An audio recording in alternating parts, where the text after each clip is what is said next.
sa maniwala mo kayo at hindi, ang ating po ng Diyos na tayong lahat ay maging masaya.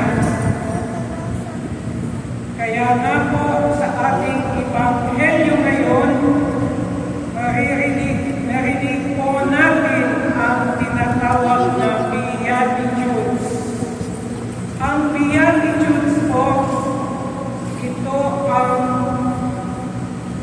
suggestion kung paano maging isang tunay na masaya.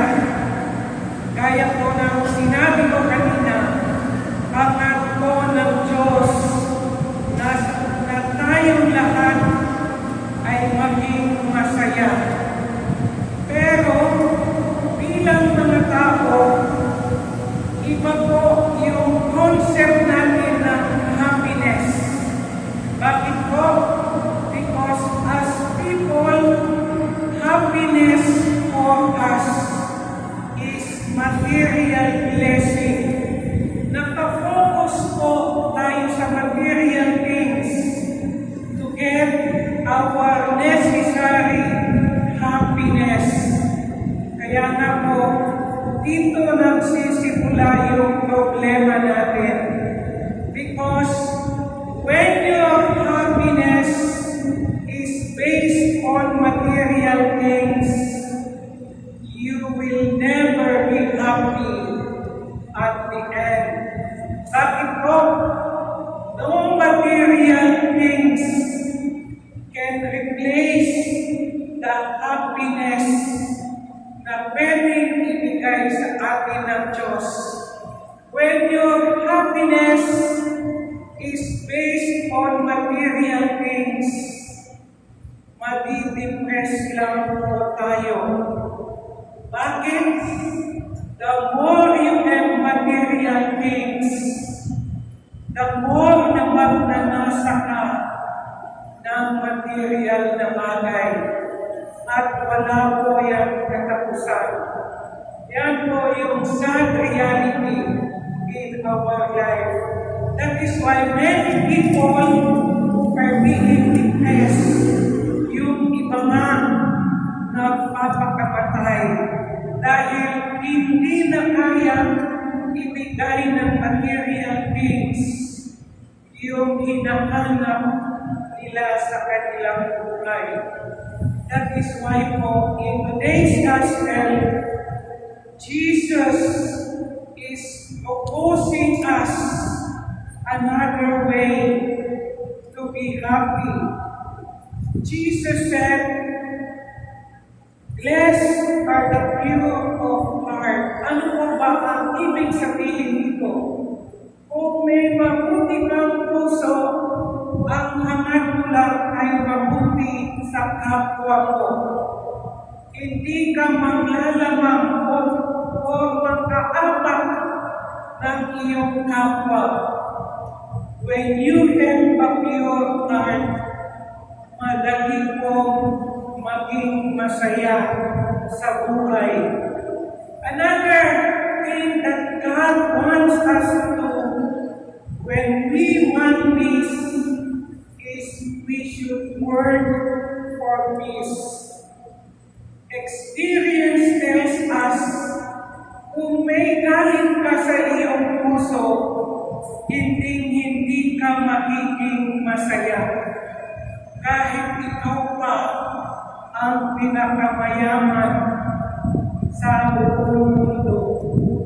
Without peace of mind, you will never be happy.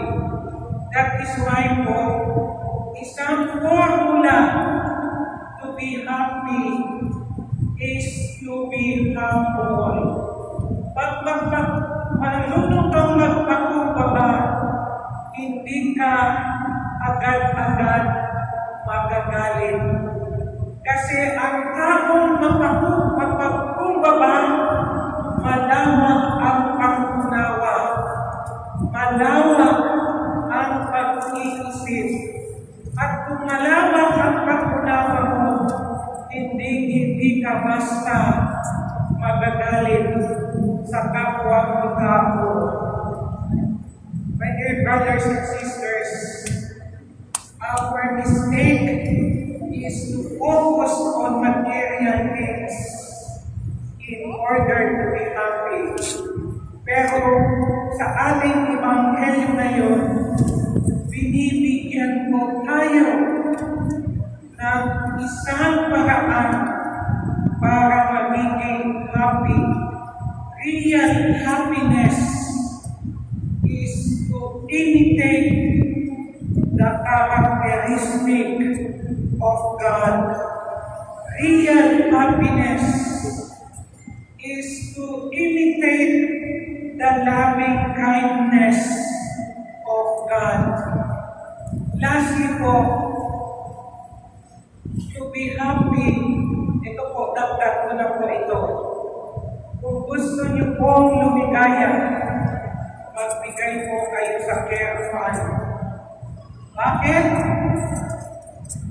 Alam niyo po, sa pamilya, kung may sakit sa pamilya, hindi po masaya ang pamilya. Ganun din po sa simbahan.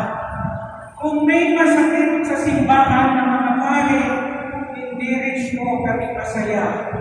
That is why po, we need your help. We need your financial help and your prayers. Noong 2021 po, muntik na akong namatay sa COVID. And when you are dying, wala kang ibang iisipin kundi yung relationship mo sa Diyos at sa iyong kapwa. Kung malapit kang mamatay, hindi mo iisipin kung magkano yung nag-ipon mo sa buhay mo. Ang iisipin mo, magkano ba ang naibigay ko sa aking kapwa-tao.